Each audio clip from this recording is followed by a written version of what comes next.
आहे की आपल्या सर्वांची लाडकी पंढरीची वारी आता जवळ आली आहे। लाखो भक्त पंढरपूरमध्ये विठ्ठलाचे दर्शन घ्यायला येतात। मग त्यांच्यासाठी आम्ही काही संदेश घेऊन आले आहोत आणि त्याचे प्रबोधन आमचे वीर महाराज करणार आहेत, तर तुम्ही सगळ्यांनी त्याचे अनुकरण करावे।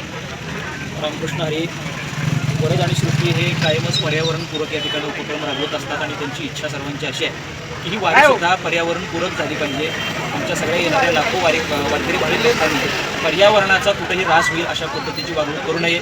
सिंगल प्लास्टिकचा वापर असेल, त्याच पद्धतीनं विविध ठिकाणी आपण जसे प्लास्टिकचा कचरा टाकतो किंवा पत्रावळ्या अन्नाच्या असतील त्या टाकतो, तर त्या संदर्भाने पर्यावरणाला कुठेही नुकसान होणार नाही अशा पद्धतीचं जर आचरण आपण केलं आणि स्वच्छ पंढरी आणि सुंदर पंढरी जर आपण या ठिकाणी ठेवली, निश्चितच भगवान पंढरीरायाला हे निश्चित आपण अपेक्षित असं पंढरपूर निर्माण करणार आहोत। आणि पंढरीरायाच्या दर्शनाला आल्यानंतर माझी पंढरी नगरी आपण सर्वांनी मिळून स्वच्छ ठेवली याचा एक वेगळा आनंद रुक्मिणी पांडुरंगाला निश्चितच असणार आहे। त्याच्यामुळं आपल्या सर्वांची वारकऱ्यांची एक जबाबदारी आहे की आपण पर्यावरणाला कुठलाही धोका निर्माण होणार नाही अशा पद्धतीनं पर्यावरणपूरक वारी आपण सर्वांनी करूया आणि एक वेगळा संदेश वारकरी संप्रदायाकडून जगाला निश्चित देऊया। रामकृष्ण।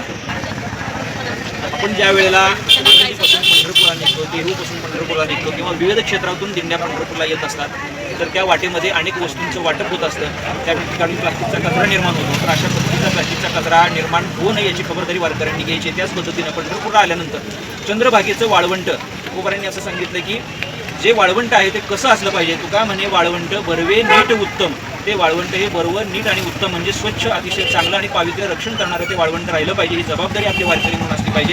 त्याच्यासाठी कुठल्याही पद्धतीचा घाण कचरा त्या वाळवंटामध्ये आपण टाकायचा नाही आहे, प्लास्टिकची घाण टाकायची नाही आहे। आणि या पद्धतीनं जर आपण वाळवंट आणि प्रदक्षिणा मार्ग स्वच्छ राखला तर निश्चितच त्या पद्धतीनं एक आरोग्यपूर्ण आणि पर्यावरणपूरक वारी आपण साजरी केल्याचा आपल्याला निश्चित आनंद असणार आहे।